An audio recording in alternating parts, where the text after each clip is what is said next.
You know, it's almost been a year. Well, it's actually, when I say almost, it's been longer than a year. I bought this car in November of 2022. It is now December of 2023. So we're almost finishing up the new year as I record this. And I can tell you that I did a video on the loaner that I had during this time period last year, which was BMW M 40i, the 6-cylinder, and it was also a Grand Coupe. It was not the Coupe like this, the Coupe, but we also were able to do, well, that was due to the fact that BMW had this car in purgatory for 2 months. I took it in for routine maintenance, and it wound up being sequestered from Veterans Day, which is November the 11th here in the States of 2022, until January the 15th, almost Martin Luther King Day of January 2023. So I didn't see my car throughout the entire month of December, didn't see it through Thanksgiving, missed all of the holidays, including New Year's last year. So it's kind of almost, when I say this has been a year, I count this because I missed it for a month, right? So the true birth date of me in this car, beyond the 2 weeks that I had it, would be January 15th. So anyway, digressing. So I wanted to make this video because we're a year out from the time that I purchased this car, and I can tell you that I love this car. It is amazing. The handling, the performance, the comfort, which again I can't overemphasize in cars like this, sports cars, how traditionally, particularly with BMW, the ride would be a bit rough. Yeah, the ride could be a bit unforgiving because, again, you're a sports car. You're connected to the road. You feel every bump. The road performance and the road feel is important. Steering feel is important. I don't have any of that from a regret perspective. So from a car envy perspective, from a regret perspective, I have none. This car has been everything that I would ask it to do. It's done. Putting it in sport mode or sport plus is like essentially it's almost like I'm south of here. I'm in Jacksonville, so it's almost like I'm a little south of here. I'm at the Cape, where it is a legitimate rocket ship. I have power to overtake when I need it, plus a little bit more. One of the natural things that you find out about your car is where it's comfortable, and it hums at about 85 miles an hour. So there are times that I'm slightly exceeding the speed limit.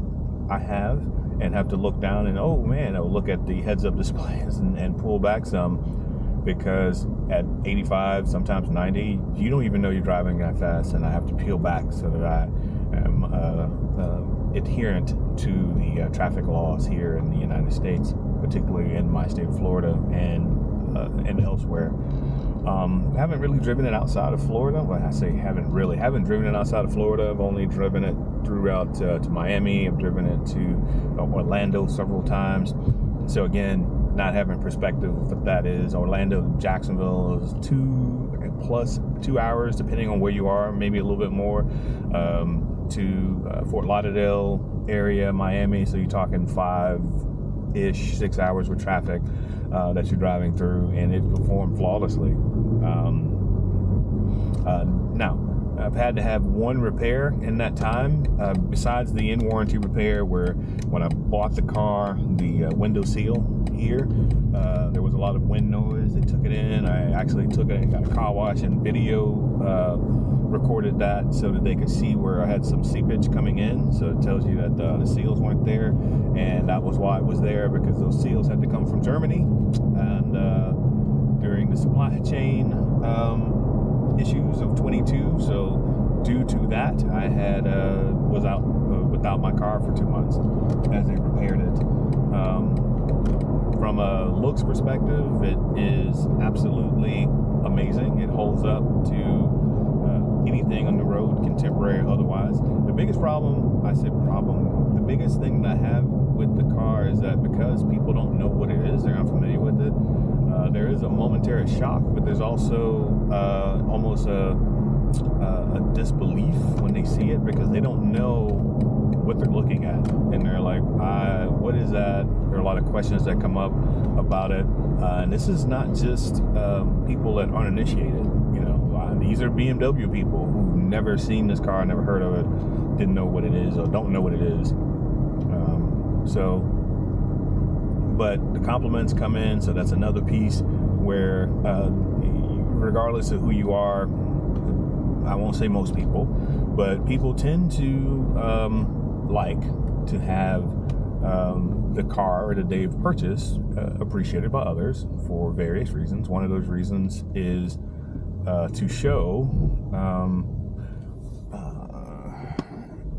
I guess you could say it's a validation of the car that you purchased. But it's kind of car culture. Some people don't care about that. They want a car, it serves a function. It is a tool. They drive it from work or from home or to whatever A destination to B destination, and that's functional for them. Other folks have a certain level of enjoyment, whatever that may be. Maybe on the luxury side where you want comfort and amenities. The other side could be that you just want performance, where you want something that goes fast and drives well and performs well, handles well. This car does both of those two things. It is very comfortable. My wife has gone to sleep in that passenger seat many times. Now, this is a two-seater, despite what you see behind me or may see behind me. Those seats are there for children or very, very short people, because unless a full-size human chops off their legs, they're not going to be comfortable for a long period of time. Now, I pull my seat up, and a person that's probably equal height or less, I'm 5'10 and a half, 5'11", a person that size may be able to sit in that back seat for a minute, just for a short jaunt. But if you're looking at going any further than that, long trip, I wouldn't recommend it. However, it does mean that I have more storage. It has a generous trunk, so I've not had a problem with my luggage, my wife's luggage, as we've traveled to different destinations or to the airport and such. Having plenty of space, I've been able to bring home large items that I'm even surprised sometimes that I'm able to get into this car. One thing I will say, that there is a slight limitation, not in the depth, but in the opening. The opening is narrow, so it has a very high bottom lip. So if you can't get over that bottom seal, if it can't get in between that opening, it won't get into the car. And there have been some opportunities there where I've had to put things either in the passenger seat or the back seat because I wasn't able to get it into the car. But again, it's a rocket ship, and I've seen a lot of reviews where people go back and forth as to whether it's a supercar. My humble opinion, it is. I love it. I've not enjoyed. I love to drive. I've not enjoyed an experience of driving over the last year more than I have over the last year. I don't. Again, we talk about car envy. We talk about different things. Yeah, you got Porsches and you have Lamborghinis, and I've shown some of those in some other videos. But I would arguably put this car, in that category. Those other cars may do certain things better, maybe faster in a straight line, maybe they turn better, they may actually be more responsive. So different components of those things may be true, but add that with the level, the ride comfort, right? Especially when you're talking about, again, this is a grand touring car, so you're talking about being able to drive this 6 hours or more, and oh my gosh, the car drives itself for the most part.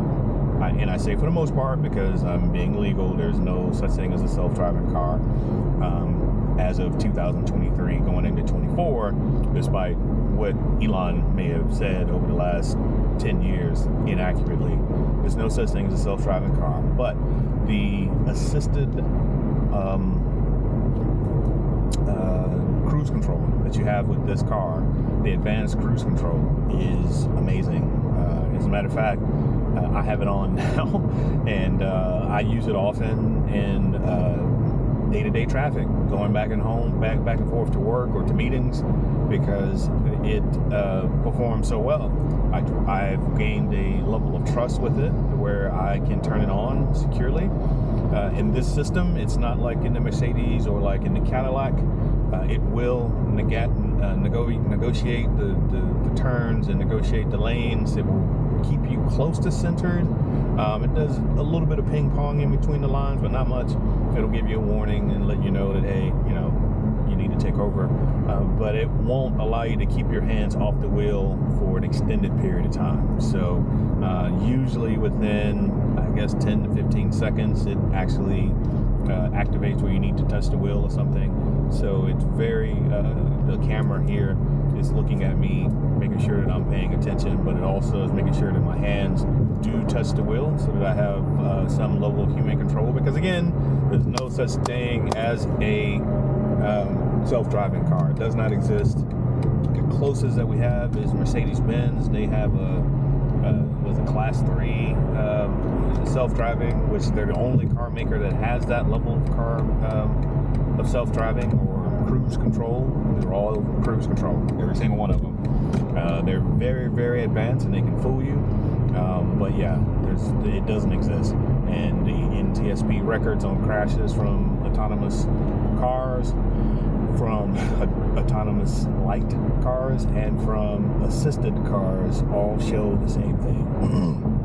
So I want to make sure that I'm very clear about that I am, again, adherent to the safety laws of the country and state and city that I live in. So that's important.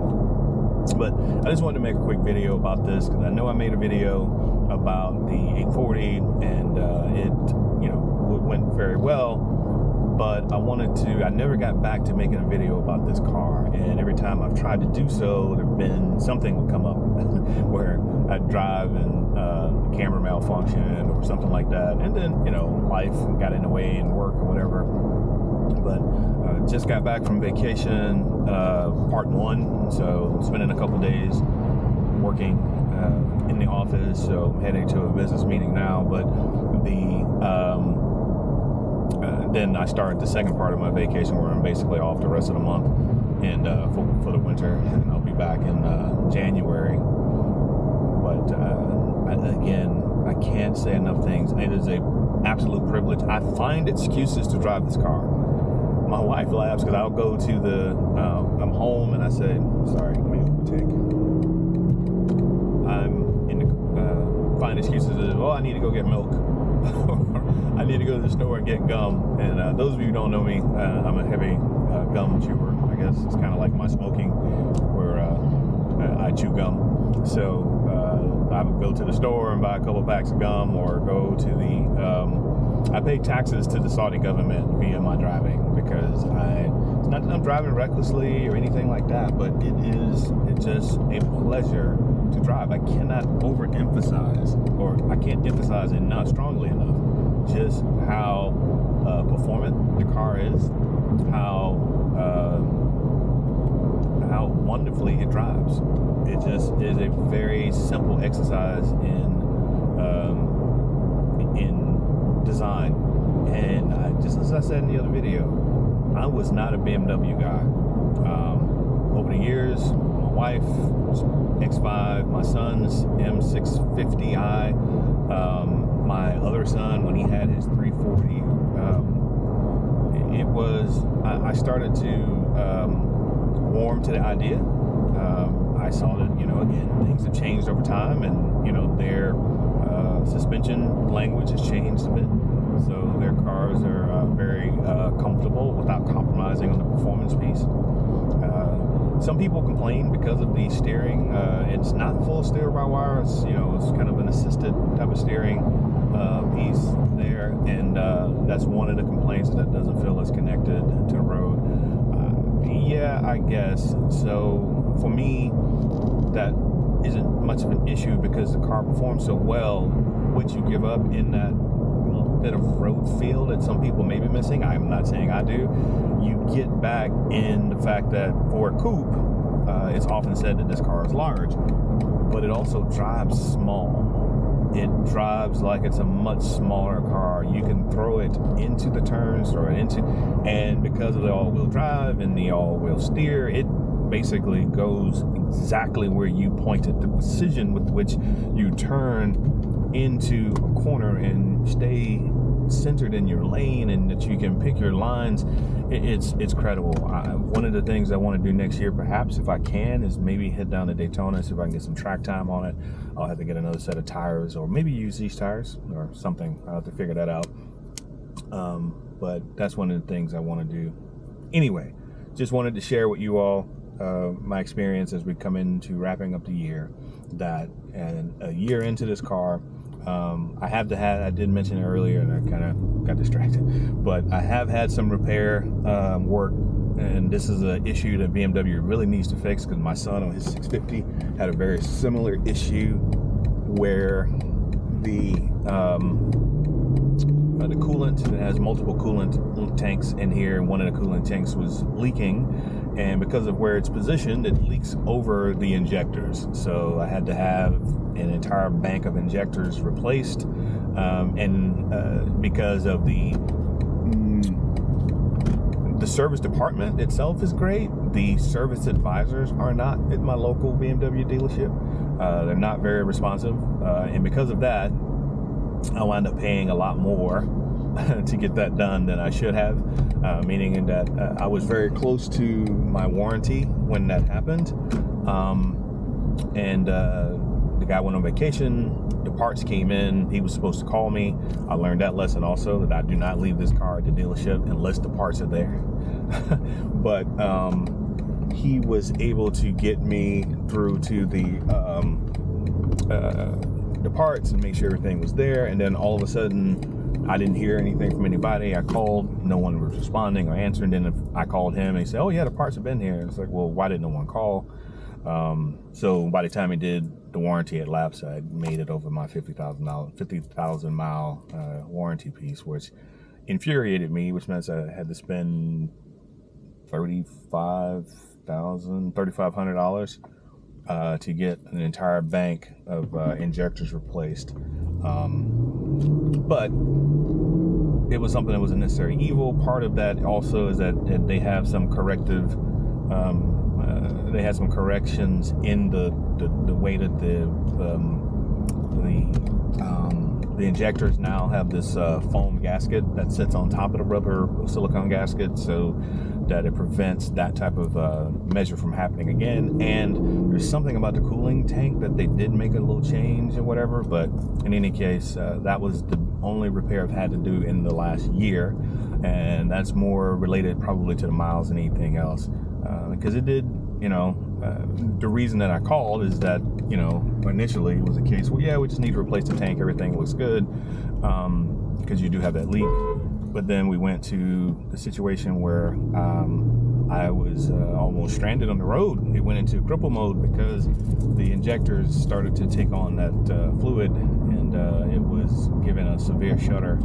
So I was able to get to the dealership, and took a couple days for them to get it replaced. This time didn't have it for the entire month, or a month and a half. And once they got it done, I did notice a difference again in performance, that it did drive differently than it had before. Slightly, it was, meaning from a up perspective, it was improved performance, which means that those injectors had taken on a little bit more fluid than they probably had noted in the visual inspections, vehicle inspection. So, other than that, and tires, running over a nail or something like that, it's been a pleasure to drive this damn thing. Brakes are solid, which is important when you live in Jacksonville, because people tend to hit their brakes in front of you without any blinkers or anything on. So yeah, this is an awesome experience. I would recommend this car to anyone who's looking at something in the same range. Again, I do think from a perspective that its only direct competitor was the S-Class, the S-Class Coupe, and that car to me is more luxury, which is initially what I was looking for, was that particular car when I ran into this one. This one is more performance based from, again, my experience driving both cars, without compromising the luxury part, right? Pound for pound, the price that I paid, I would have had to pay more to get less performance, horsepower wise, the rear steer, those type of things weren't included in the other car. All-wheel drive was something else I would have had to pay a premium for. So with those things in mind, I know we're talking about the price of a BMW M from a value perspective, but from a value proposition, it's a value on the market. It really is a underrated car. It's a car that probably I don't see a lot of them. Just at a car show recently I participated in, and another gentleman who has one saw mine, and his is in a similar spec, except he has the carbon fiber roof. And he said that, you know, he hadn't seen many on the road. I told him, basically, we shared the experience that when we do see a lot of these, and by a lot meaning more than one every couple months, is when we're in Miami. He said the same thing. He travels to Miami as well a lot for business. And he said that, yeah, in the Miami, Fort Lauderdale area, I saw 3 like within a night of being there, which shocked me. But here, Jacksonville and Orlando, Tampa, I haven't seen it. Just haven't. Which I don't mind. I like, you know, being distinctive in that way. So with that, I'm gonna pass it on. I hope everybody has a great Christmas. If you may see me post a couple of videos from my vacation in Jamaica, in Montego Bay and Ocho Rios. But other than that, I sign off now, and please take care of yourselves. Hope you have a great holiday. If you don't hear from me, have a happy new year. I hope that this new year brings you everything that you're looking for with yourself, with your professional and your personal life. I hope that you're able to reinvent yourself, as I try to do often on the new year, where I reflect, because not only do I have the holidays, but I have a birthday, and then I have the new year. So it's kind of a time for me to pull back a bit, sharpen the saw, as they say, and make sure that I am setting my personal goals for who I want to be, and assessing how the year went for me in the past, looking forward to the next year, and I hope that you take the time to do so for yourself. It really is a great exercise to do, because it centers you, it grounds you, and it helps you to become the best version of yourself. And that's one of the other pieces that I really am looking forward to in the next couple of days. And of course, getting to drive this girl. So my wife was there, but I missed her too.